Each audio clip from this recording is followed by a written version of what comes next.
Hi, hello, and welcome to Sports Exchange. I'm Carole Beckford. In another discussion that we're going to have today, we're going to be talking to a well noted sports journalist. And in this day and age, after you do more than 10 years, we say you're a veteran. So this gentleman has covered everything in sports, entertainment, did a little bit of news, and you'll hear more. Leighton Levy is my guest, and he's Jamaican, everything Jamaican, and he's now at Sportsmax. Leighton, welcome to the program. Thank you for having me, Carole. This is kind of new. I'm usually the person interviewing you. Well, this is how things change. Sports journalism. Caribbean has a lot of sports content. What is it? Tell me about the lay of the land as it is now. Well, I think when you look at what has happened in the last 20 years, especially, I think sports journalism in the Caribbean has improved a lot in some areas, and I think it has regressed in some areas. But largely, I think it's moving in the right direction in general, because I think there's a broader coverage now of sports. There is more in-depth coverage of sports. There are some things I'd like to see, like some more research-based pieces and stuff like that. But in terms of the coverage itself and in terms of sports journalism, I think the Caribbean is right now probably on par with the rest of the world. If anything, we're slightly behind in terms of the use of technology, for example, in terms of broadcast, in terms of the digital space. But I think generally we're pretty much on par with where the rest of the world is right now. I would probably give some credit to the performance of our athletes in general. You know, cricket, football, track and field. Exactly. Not in that order. But tell me, how have you yourself, because you've been around for a little bit, how have you seen our athletes grow or not within that same time frame? Well, certainly in terms of performances, they've gone. The shift has been significantly a lot better than it used to be. I mean, it is a significant paradigm shift in terms of performances. When you look, for example, you mentioned track and field, you mentioned football. Let me start with those two. In terms of track and field, I remember back in the day when it was only Merle Notty and perhaps one or two others, Hazel Crawford, Donald Quarry. I mean, coming out of that era, it was, an every now and then thing. Now it's a consistent thing where you're seeing from the days of Otto Boland running for Trinidad, of course, Raymond Stewart, Juliet Cuthbert, the whole cadre of Jamaican athletes who actually then took the bulls by their horn, so to speak, and then moved forward in terms of not just winning medals or making it fast, but winning gold medals. Ronald Campbell Brown back in 2004. And of course, then now the explosion that happened from 2008 onwards, where Usain Bolt, Shelley-Ann Fraser-Price, Karen Stewart, we saw Jehu Gordon from Trinidad and Tobago. There are a lot of other athletes who have come through. Obadali Thompson, for example, that was a little bit before, but then putting themselves at the forefront of the sport in football. Baby Gardner, for example, after the World Cup campaign in '98, then signed for Bolton Wanderers. We've seen a number of footballers from across the Caribbean move into Europe and into the United States in MLS and some of the smaller leagues, becoming a more diverse and international flavor in terms of their experience. So I think that in itself have helped the sports journalists in covering those athletes learn how best to cover them and learn some of the different dynamics that we usually see only in European TV, for example, the BBC, that we've been exposed to a lot. And in terms of some of the sports networks in the United States, we kind of got some of that experience of what it's like to cover athletes at that elite level. And I think that has helped the growth in terms of Caribbean sports coverage and sports journalism in general. Let's break it down a little. Newspaper.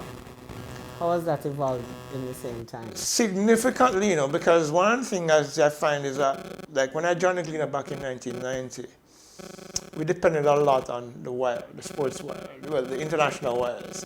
We depend on them to give us information on what's happening in the rest of the world.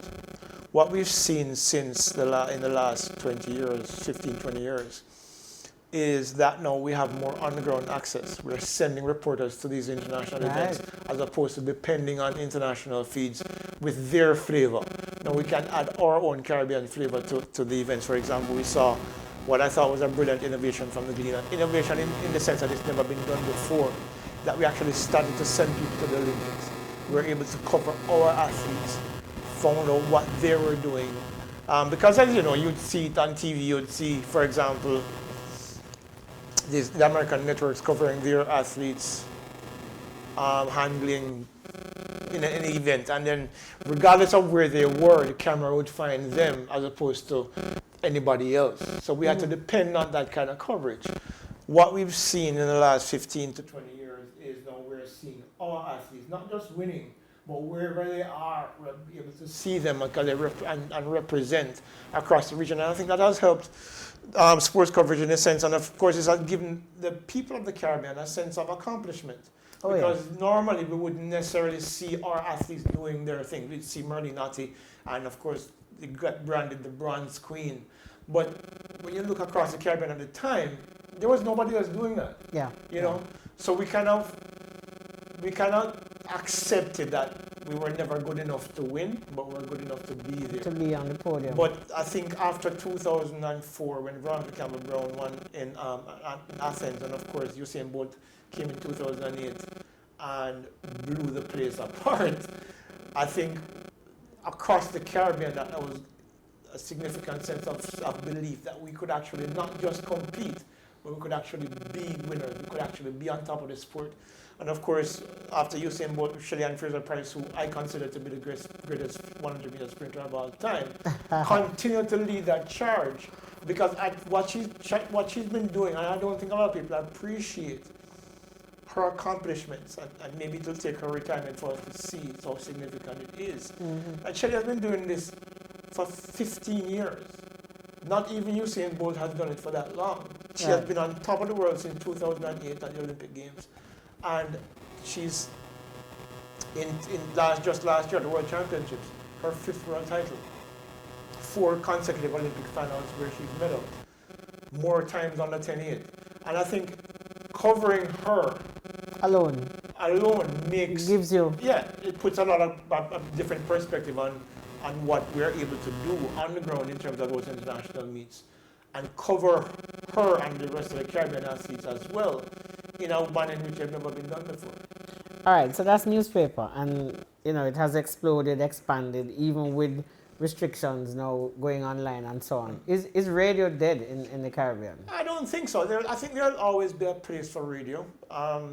Radio is one of those things, it's like a disease where it takes hold inside of you and it doesn't let go. That's a good point that we're going to take a break. You're listening to the Sports Exchange. I have Leighton Levy as my guest, noted veteran broadcaster, journalist, scribe, everything in the business of sports. And so it's on CBX. We'll take a break and come right back.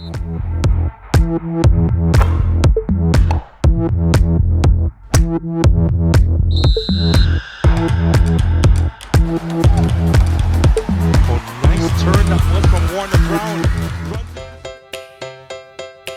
Bring home the happiness. Bring home the Delect goodness. Delect full of deliciousness. Make every meal delicious with Delect. From pasta happiness to happiness in dumpling. When last you add some happiness to your rice and peas? Delicious food makes you happy, and that's what Delect promises you. Bring home the happiness. Bring home the Delect goodness. Your recipe for happiness. Burrito's flagship location in New Kingston is at 15 St. Lucia Way. Mark Gilzine and his team are dedicated to creating your ideal game plan to revolutionize your relationship with money. We are proud of our many wins, which include bolstering our capital base to be among the strongest in the industry and facilitating the purchase of 3 U.S. companies by a Jamaican firm. We're 45 years and going strong, changing the game and moving the financial revolution forward. Hi, I'm Trisha Robinson, President of Netball Jamaica, and you're watching the Sports Exchange on CBX.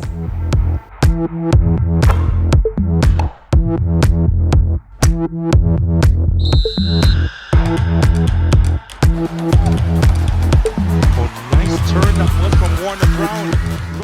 Welcome back to the Sports Exchange. We're here with Leighton Levy, noted broadcaster journalist, who is now with Sportsmax.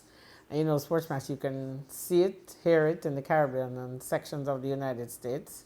Leighton has what, 30 years in the business? 33 years, yeah. Oh boy. It's been a while. And he has done everything. He has pretty much done everything, and he's still doing very well. So, you know, one of the lessons we want to be learned from this program is that there is a lot of work to be done in journalism, but primarily in sports, because the Caribbean's performances globally have, you know, just been taken over. We have probably some of the best athletes in the world per capita coming from this region, don't you think? Absolutely, and across a number of sports as well. Swimming, basketball, track and field, obviously football, cricket. A lot of Caribbean athletes are being more exposed now to a lot more sports.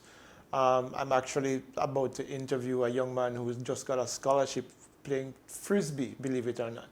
So you're looking at a situation where we're more and more being exposed to different opportunities for athletes. Because one of the things that I think a lot of people, the misconception is that a lot of people have of athletes, especially those young athletes coming through, is that they all want to go to the Olympics or the World Championships or whatever the international. The international, the top, right? A lot of them just sports for them is an opportunity to break a cycle. Break into a cycle. Yeah, so they come from humble beginnings and they want an opportunity to get a scholarship, to get an education. I've spoken to so many athletes over the years who, when they graduate from scholarships in the United States, from colleges in the United States, having gone there on scholarship, and you ask them what's next, they want to get a job, or they're going to get a master's degree and fight for their families. Oh, absolutely. Yeah, the ambition of going to the Olympics and the World Championships, I was explaining to somebody recently, is only our ambition. Their ambitions are completely different. I mean, I could almost say the same thing, because after I got my scholarship, it was more important to get the degree and come back home and work and give back, you know, kind of a thing. But we're talking about radio.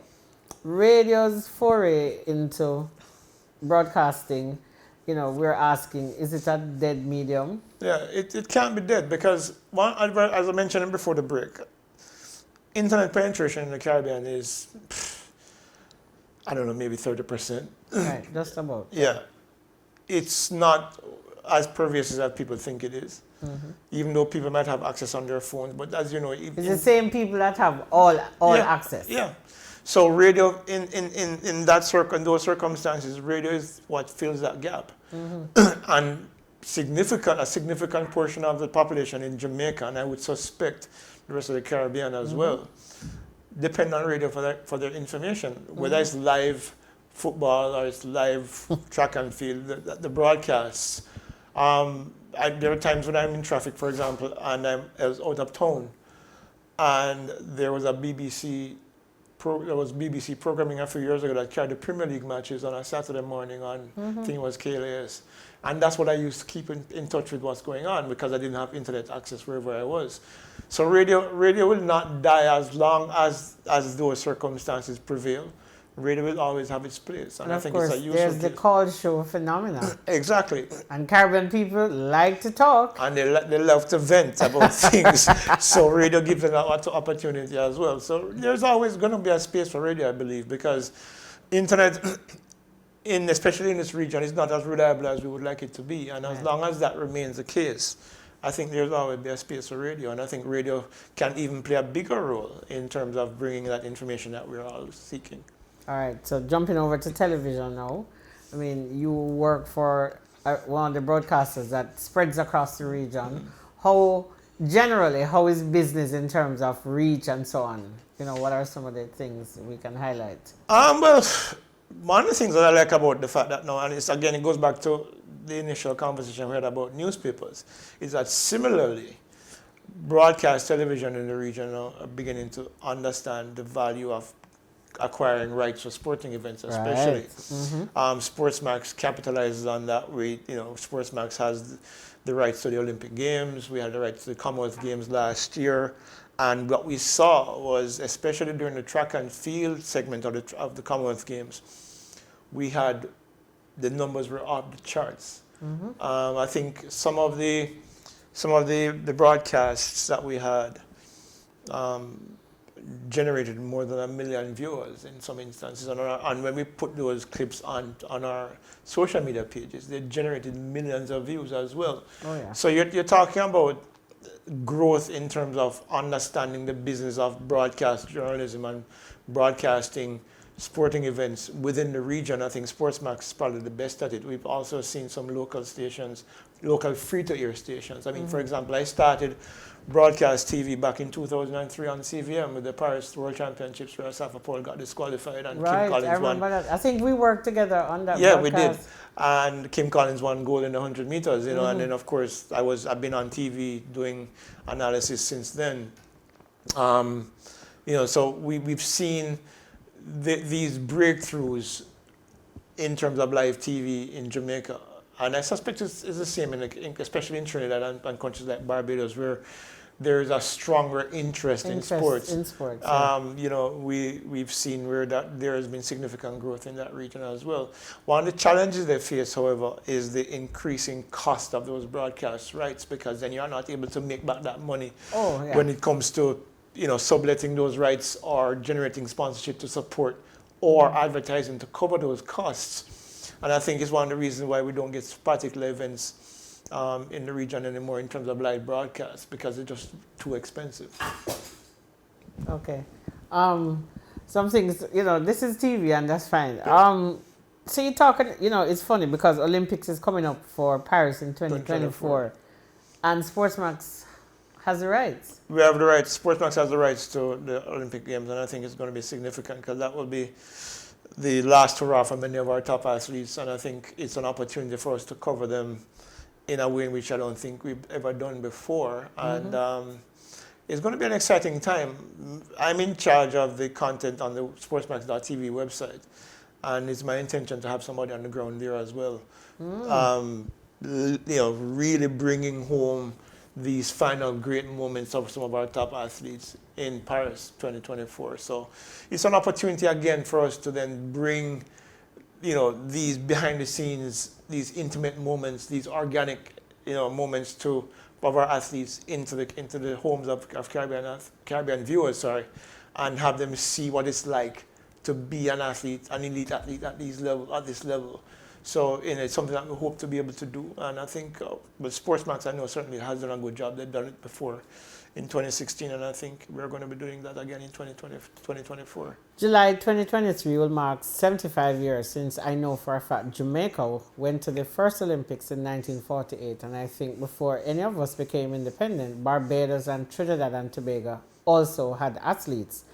And so although the Olympics is pushed on, well, it's originally scheduled for 2024, 3 major countries from the Caribbean territory would have been in an Olympics for over 7 decades. That is, you know, phenomenal from a smaller set of nations point of view. How does that translate now to what is currently happening with a lot more athletes going to the Olympic Games? Well, the fantastic thing about it is that, you know, like for example, when Herb McKinley and Arthur Winter were doing their thing back in 1948, national anthems, we were playing the British national anthem. Oh, yes. We didn't hear our national anthem for the first time until 1976 when Donald Quarry and Trinidad, of course, heard theirs before us, because they had Hazel Crawford win the 100. What I think has been happening across the region, and we've seen it increasingly over the past, especially the last 30 years, is that the accomplishments of the athletes that have gone before have laid a strong foundation for some of our younger athletes to aspire towards those kind of accomplishments and have become stars in their own right. Because, you know, we take for granted, for example, what our men have done at the Olympics, but our women have done a lot better. I mean Jamaica. Yeah. In 1980, for example, Jamaica's women won their first ever medal at Olympic Games with Merle Notty getting bronze in the 200 meters. Since that time, Jamaican women have outstripped our men in Olympic medals. In fact, international, global medals, world championships included, and Olympics. And had it not been for Usain Bolt, the disparity would have been even greater. Okay. What it does, it's been an inspiration for a lot of young athletes, especially young women, when you look at what is happening in Jamaica's sporting industry right now, especially track and field, your people complain about they're not seeing enough young men. But look at what is happening with the young women. Brianna Liston, I know. the Clayton twins, Kerrika Serena Hill, Cole. Serena Cole, Alana Reid.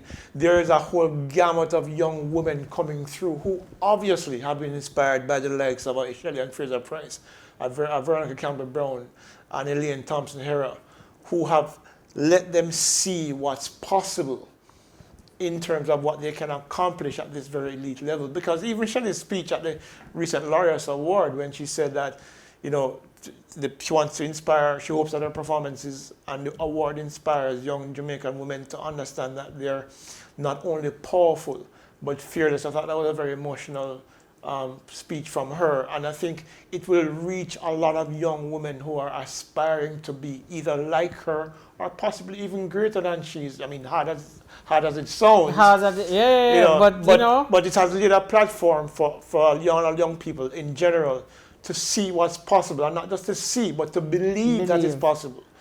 You know, I'm going to share something with you.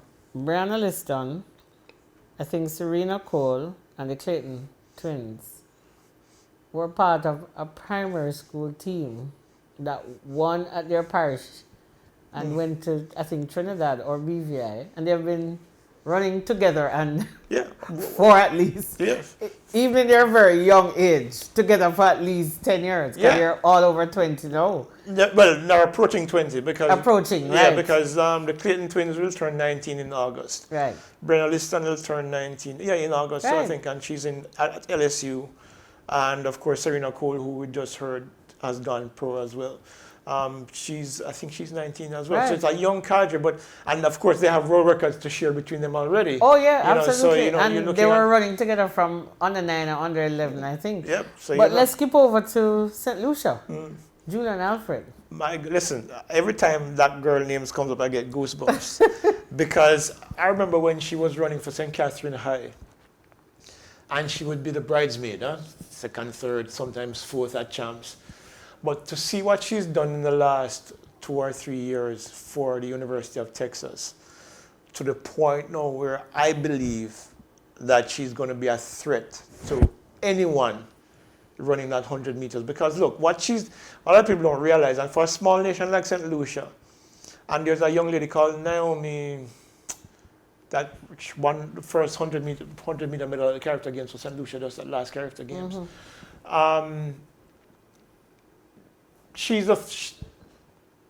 Julian Alfred is now outside of Jamaica's woman. She's now the fastest one in the Caribbean. Oh yes. Right. So behind Shelley, behind Elaine, behind Merle Naughty, there's nobody in the Caribbean who's faster. Right. I've seen some of those youngsters on Twitter. They give us weekly updates on the rankings. Yeah, man. 1081 makes her the fastest ever Caribbean woman outside of Jamaica. Outside of Jamaica. You know, and she's can you imagine that the Bahamians and those girls from the Bahamas? Not Pauline Davis, not Debbie Ferguson, nobody. This girl she's a special talent that as long as she stays healthy is going to do some real damage, and I'm really excited for her because she's now the second fastest all time. She's faster than Merlin indoors, 60 meters, faster than Shelley, faster than Elaine. 694 is the second fastest time of all time. Only Irina Prevalova, 692, is faster. 200 meters, the only person in the world ever faster than she's Merle Naughty. 22:01. Just last year, Abby Steiner from the University of Kentucky ran 22:09, which was the second fastest time behind Merle Naughty. Abby Steiner is now third. Julian Alfred, 22:01, is now the second fastest woman in history indoors over 200 meters. And she's from the tiny islands of St. Lucia. Again, it goes back again to belief and creating a platform for other kids from St. Lucia to see that, we're from a small island, just over 200,000 people, whatever the population is down there. But once we have an opportunity, we can accomplish. And I think that's a beautiful part about sports coverage as well, because we're able to tell these stories. And then telling these stories, we get to have people see and understand what is involved in terms of creating an environment of belief, of substance, that people can say, we can do it too. And I think that's more important. That's as important than anything else that you can possibly accomplish in life. All right, when we come back from this break, we're going to be taking a few personal shots at Leighton. He's been in the business for a little while, and we want to get to know why he got in the business and why he's still in the business. All right, so you're still listening to the Sports Exchange and you're still watching the Sports Exchange. We'll take a break and come right back.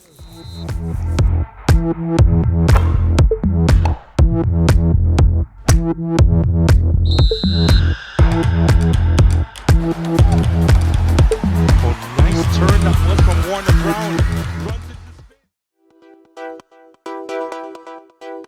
Brown. Enjoy Pulse Rooms at Trafalgar, your place to stay in New Kingston. Spacious new rooms, best deal in the city, close to restaurants, banks, and much more. Rates start as low as $85. Call 876-524-5106. Caribbean Dreams, instant turmeric tea. What you put in is what you get out. What you put in is what you get out. Yeah. Build up your body, boost up your brain. Take on the world now. Say bye-bye pain. Caribbean Dreams, instant turmeric tea. Be good to you. Caribbean Dreams, instant turmeric tea. Distributed by Amalgamated Distributors Limited.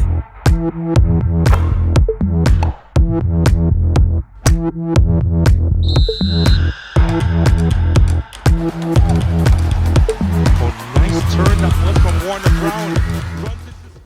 Welcome back to the Sports Exchange. We're still here with Leighton Levy, and I mean, we're talking everything sports. You know, we're in St. Lucia, we're in the Bahamas, and we're back in Jamaica. Leighton, is sports making money for TV, radio? I think so. I think going back to the earlier conversations we had about getting people on the ground in at these events.